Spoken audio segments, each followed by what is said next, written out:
হানিমুনে দীঘা এসে একই করলেন এক স্বামী স্ত্রী। হানিমুনে দীঘায় এসে এক দম্পতি যা করলো আপনি ভাবতেও পারবেন না। বাঙালির পছন্দের বেরোনোর জায়গা দীঘা, তবে বর্তমানে দীঘা শুধু আর বাঙালিদের পছন্দের জায়গা নয়। রাজ্যের পাশাপাশি ভিন রাজ্য বা বিদেশ থেকে দীঘায় পর্যটকেরা ছুটি কাটাতে বা হানিমুনে আসছেন।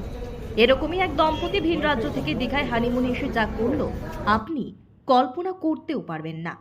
হানিমুনে এসে নজিরবিহীন ঘটনাটি ঘটালো ওই দম্পতির কাণ্ড কারখানা এই দীঘা জুড়ে চাঞ্চল্য ছড়িয়েছে। সদ্য 1 মাস বিয়ে হয়েছে, নতুন স্বপ্ন চোখে বিয়ের পর যথারীতি এই দম্পতি হানিমুনে এসেছিলেন দীঘায়, কিন্তু তাদের হানিমুন এমন ঘটনা ঘটবে ভাবতেই পারেননি ওই দম্পতি।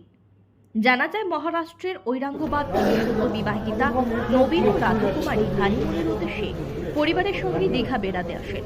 বুধবার সন্ধ্যায় নিউ দীঘার একটি হোটেলে ওঠেন, কিন্তু হোটেলে ঢোকার পরই স্বামী স্ত্রীর মধ্যে কিছুক্ষণ পর হোটেলের ছাদ থেকে ঝাঁপ দিয়ে রাধাকুমারী আত্মহত্যার চেষ্টা করে। জানা যায় হোটেলে আসার পরই স্বামী স্ত্রীর মধ্যে শুরু হয় বচসা চলার কিছুক্ষণের মধ্যেই হোটেলের ছাদ থেকে ঝাঁপ দেওয়ার চেষ্টা করে স্ত্রী। ঘটনাটি ঘটে রাত্রি 9টার পর। 3 তলা থেকে ওই মহিলা ঝাঁপ দেওয়ার চেষ্টা করেন। প্রথমে তাকে বাঁচানোর চেষ্টা করলেও পরে হাত ফসকে রাধা মাটিতে পড়ে যান। আশঙ্কাজনক অবস্থায় দীঘা থানা পুলিশ উদ্ধার করে দীঘা হাসপাতালে ভর্তি করে। পরে অবস্থার অবনতি হলে তাকে কাঁথি হাসপাতালে স্থানান্তরিত করা হয়েছে।